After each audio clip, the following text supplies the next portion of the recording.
আসসালামু আলাইকুম। Welcome to my channel Roksana cooking show. আজ আমি আপনাদের ভীষণ মজাদার, অসম্ভব সুন্দর দেখতে একটা চাটনির রেসিপি শেয়ার করব, আর সেটা হলো আমড়ার চাটনি। তাহলে চলুন শুরু করা যাক। প্রথমে আমি আমড়াগুলো এইভাবে কাট করে নিয়েছি। আপনাদের যার যার পছন্দ অনুযায়ী কেটে নিতে পারেন। তারপরে আমি একটা পাত্র চুলায় বসিয়ে দিয়েছি। সবগুলো আমড়া আমি দিয়ে দিচ্ছি। আমি প্রায় 1 কেজি পরিমাণ আমড়া নিয়েছি। দিয়ে দিচ্ছি 1 কাপ পানি আমড়াটা সিদ্ধ হওয়ার জন্য। ঢাকনা দিয়ে ঢেকে দিচ্ছি। ততক্ষণ পর্যন্ত সিদ্ধ করবেন যতক্ষণ পর্যন্ত আমড়াটায় এভাবে গলে না যাচ্ছে। আমি চামচ দিয়ে থেতলে থেতলে ভর্তা ভর্তা করে নিচ্ছি আমড়াটা। আমি অন্য একটা পাত্রে 1/4 কাপ তেল দিয়ে দিচ্ছি, সরিষার তেল। দিয়ে দেব কিছু গোটা মশলা, এলাচ, তেজপাতা আর হলো দারুচিনি। দিয়ে দিচ্ছি 1/2 টিস্পুন আদা বাটা, 1/2 টিস্পুন রসুন বাটা। দিয়ে আমি তেলের মধ্যে একটু ভেজে নিব যাতে কাঁচা গন্ধটা না থাকে। দিয়ে দিচ্ছি 1/2 কাপ তেঁতুলের কাঠ। আমি বিচি সহ তেঁতুলের জুসটা দিয়েছি। দিয়ে আবার একটু নেড়ে দিচ্ছি।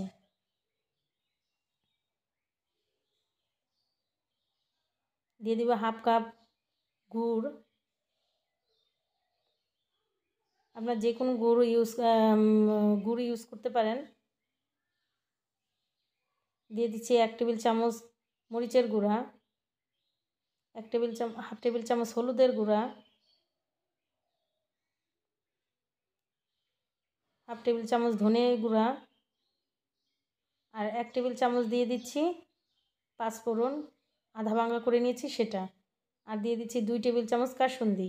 আপনাদের কাছে ফ্রেশ যদি সরিষা থাকে তাহলে সেটাও দিতে পারেন বেটে, 2 টেবিল চামচ।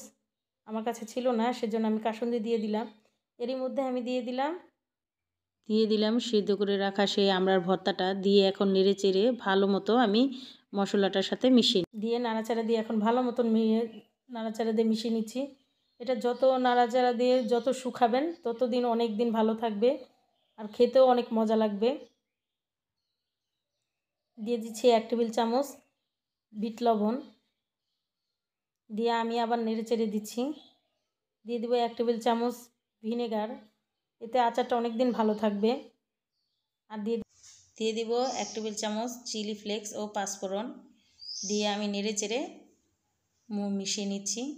এই চাটনিটা অনেক মজার হয় এবং অনেক সুস্বাদু হয়। আপনারা যারা এখনও ট্রাই করেনি অবশ্যই ট্রাই করবেন, আর কমেন্ট করে আমাকে জানাবেন আপনাদের কাছে এই আমড়ার চাটনিটা কেমন লেগেছে। যারা আমার চ্যানেলটাকে এখনও সাবস্ক্রাইব করেনি অবশ্যই আমার চ্যানেলটাকে সাবস্ক্রাইব করে আমার পাশে থাকবেন। আল্লাহ হাফেজ।